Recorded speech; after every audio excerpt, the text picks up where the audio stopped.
The World Pride Parade marched through the District of Columbia, proudly commemorating in part the 50th anniversary of D.C.'s Pride celebrations, though in reality it was really more of the global Gomorrah March. So how is corporate America handling Pride Month after the national pushback? Well, you might be surprised. Joining me now with a look at this and more stories from the weekend is the Washington Stand's editorial director, Suzanne Bowdey, as well as FRC's Vice President for Policy and Government Affairs, Travis Weber. Travis, Suzanne, welcome back to Washington Watch. Thanks, Tony. Thanks, Tony. All right, both of you have been around the city. I don't know if you were out on the streets over the weekend or not, but what did you make of D.C.'s Pride celebration? Well, I think it's an interesting time for this march to be in D.C., given that I assume they thought there'd be someone else in the White House when they planned this, not someone that's really taking on this ideology of pride. Unfortunately, I think there was probably a little more somber tone this year than past years. Well, this was like a special event because this was a global march, but yet I think they were only able to gather about 1,000 people. And it was punctuated by violence, unfortunately. We saw that there was a double stabbing along the parade route. There were 2 shootings as well. So what happened this weekend was just a regular day in D.C. Just a regular day in D.C., yeah. Unfortunately, I don't think it turned out the way they were hoping. There was a real attitude from what I read of defiance. I think people were very concerned that they're being forgotten or marginalized a bit under this new regime and with all these legislation, executive orders, et cetera. I mean, there is a cultural shift that's taking place, but it's more than just a policy issue. Tony, absolutely. You know, and it's significant. You look at what Trump has done.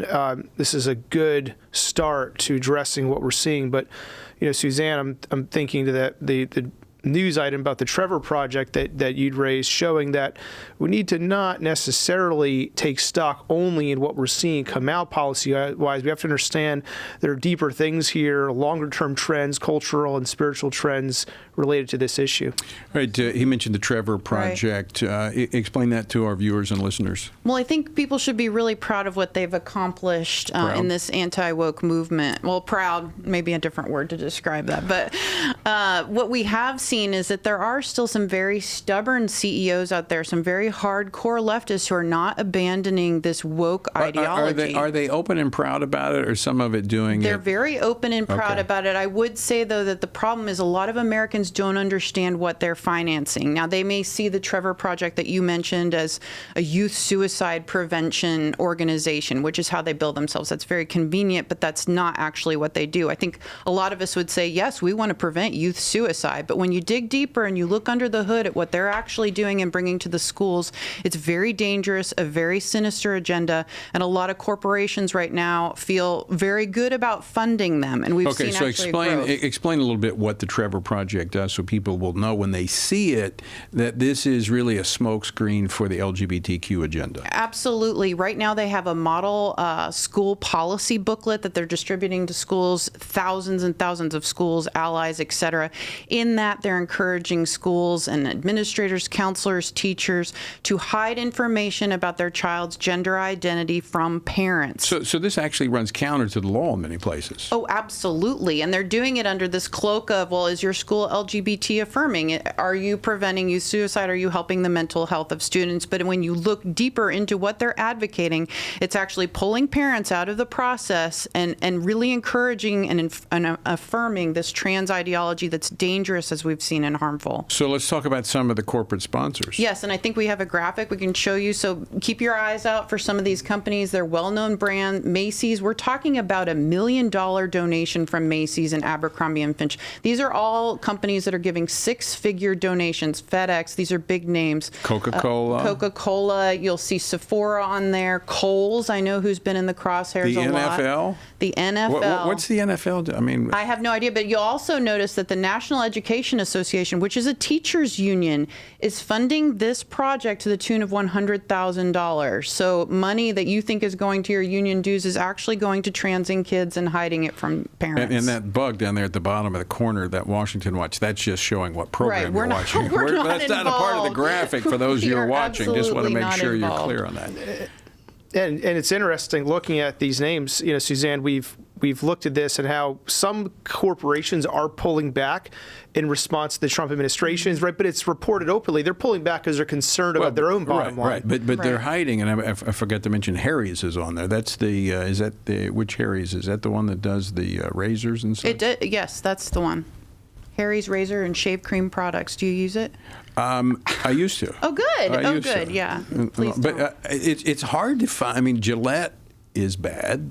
So, you know. But I would say everybody needs to draw their own line. Mine, for me, if you're going to trans children and be proud about it, I'm not going to buy your products. Yeah. And some of these corporations that we're talking about, people aren't even aware that what they're buying is being rounded up. Where can people find? Is there a place where people can go to see this? Yeah, on the Washington Stand, you can look for my article, which is up right now, listing some of those corporations. But people really need to be aware that when they're shopping in the month of June, some of that money is going to some of these places if they're not careful. Well, and I think that's extremely important because it is that buyer pushback that has led to, in part, I mean, it's been several layers of this. We've had people running for school boards pushing back on this. We've had parents show up at school boards.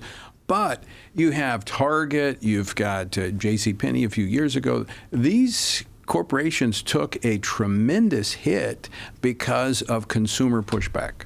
Right, and I think that we need to stay engaged. The one thing I would say to people is, yes, we've won a lot of victories, but people need to be very vigilant about what's happening with their dollars. And Tony, you talk about buyer pushback. You know, I'm thinking of the NEA. We have had parent pushback, and we need more parent pushback. Right. And I drove past their headquarters in D.C. and was flying, massive pride flag right up there with the American flag. Outside the headquarters is supposed to be representing teachers from around the country.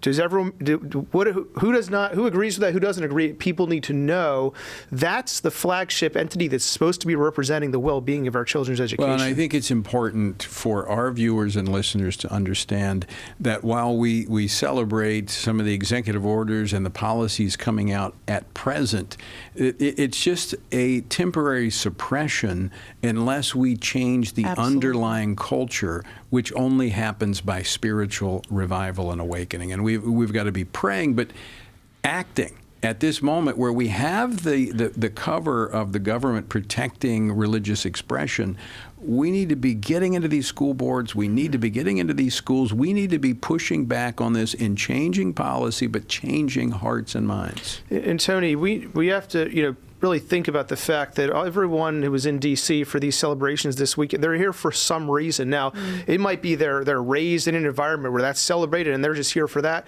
Some might be trying to find a real need that they have in their own heart for meaning in the universe. And to them, they believe genuinely they're going to get it in that community. Right. But we need to be there with God's truth when people need answers and are showing up for them. And they think they're going to find their solution in government. We find our solution in God. And by the way, we've got a great resource on this topic. It says Embracing God's Design. Embracing God's Design. I knew it was I'm trying to remember. I've got many things in my head. Tony, Embracing God's Design. And that's the answer for folks, right? God has set forth in creation, in the Scriptures, but it's evident from the created order itself. I should remember that because I'm making a speech tonight. God's Design. All right, let's move on to international issues. Over the weekend, a group of journalists joined by IDF soldiers went through a tour of Hamas tunnels, which was under a major hospital in Gaza. And this is, relevant to us. Just last week, we hosted a group here in our headquarters here in Washington, a former hostage that was released back in February, and the parents of two currently held hostages, and he was describing these tunnels to us. Yeah, Tony, I mean, it's very, it's significant from the perspective of this testimony. As we heard here at FRC, and I know the Washington Stand wrote about this, the firsthand testimony of being held in the tunnels and in the hands of Hamas. And I think the visual imagery, why is this important to folks? The imagery of what we're seeing there. What folks are seeing is beneath a facility that is supposed to be serving the medical care of Gazans. This was the Hamas commander in the Gaza Strip whose body was found sheltering beneath the European hospital in the Gaza Strip. So it's clear evidence. People cannot move past this without recognizing a military unit leader was sheltering beneath a entity which is protected under law of armed conflict unless it falls under the exceptions. One of those is when there's a legitimate military target sheltering behind that hospital, and it can be targeted. So Israel, and they've been sharing this in the New York Times with news outlets, they're not trying to target this, but they knew these military objectives were there, and they're doing everything they can to get at those objectives. And unfortunately, there's damage to the area. People need to understand the context, though. So Suzanne, if they're going to build tunnels under hospitals, under schools, then is it a stretch to think that they would use humanitarian aid as leverage in this battle against Israel? No, this reveals one more time what Hamas is doing, how they're fighting the war. It's immoral. I know Greta Thunberg has just tried to land, and one of the things that Israel did that was great is forcing her to watch. Please don't get me started on her. But they are forcing her to watch the Hamas atrocities, and I think that will be very important for everyone to see what they're capable of. Well, you're speaking of Hamas. I played a clip of my interview with Mike Huckabee where the legacy media just took Hamas and what they said for the gospel and keep parroting. The media, Greta is a creation of the media. I mean, they just it's unbelievable that this girl would be considered an authority on anything. A reliable source on anything, let alone Hamas, right? Yeah. And undermined Israel. But yeah, she's seeking attention. For the benefit of our listeners, viewers, she got her start speaking out against global warming and was all of a sudden catapulted into being an expert at the age of, I don't know, what was she, 13 years old or something? Yeah, but Tony, this is... And I'm not even sure she could reach the thermometer or the thermostat. So there are a lot of articles being written about this and her visit, but this draws people's attention to what's happening. And I was reading this New York Times article. Even they had to admit, they were admitting that it was legitimate for Israel to go after the objective of Sinwar and others underneath that hospital. And you could tell in their analysis they were not, it was like sort of they're trying to hedge, but they could not deny the fact that was a legitimate But even how they did it, they worked outside the perimeters of the hospital, and you saw Hamas was literally under the emergency room of the hospital. Not by accident. Right. No. Totally by design. All right, we just have about 2 and a half minutes left. Staying on the international front, Travis, this past weekend, Colombia was rocked by a stunning act of political violence in an assassination attempt against a conservative politician and a grandson of a former president who I believe is a candidate himself. We're seeing more and more of this political violence. Yeah, this is concerning. So this is important because the current president, Petro in Colombia, has been ramping up the rhetoric. He's a former M19 guerrilla leader. These are violent groups. He's been elected, but the country is not doing well. He's been anti-Israel and going after. He's anti-Semitic in his policies and remarks, and he's called his opponents Nazis. Now you have the attempted assassination of the primary opposition leader, who's now in critical condition after surgery. And thankfully, the U.S. State Department put out a notice calling for prayer. Secretary Rubio was tweeting about this. But this is indicative of some trends we see ricocheting around the world, because just like President Trump, while back last year, candidate Uribe asked for increased security, didn't get it.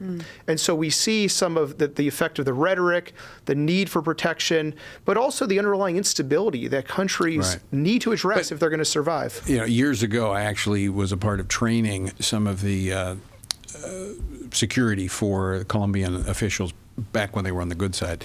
The reality is, when you have this Marxist ideology, violence begins to come in, and we see it, Suzanne, even in our own country, as we were just talking about earlier in California. Which is very unfortunate. I mean, it's not limited to Colombia. It's on the streets of L.A. You see Democratic officials actually encouraging more violence, saying we need to ramp up and escalate, when in fact we need law and order, which is why President Trump was elected. I'm very concerned about this, that we become desensitized to political violence. We should not accept lawlessness on the streets of our country and our communities, nor should we accept lawlessness on behalf of those who enforce the law. We have boundaries for everyone, and we have to operate within them if we want to maintain this republic.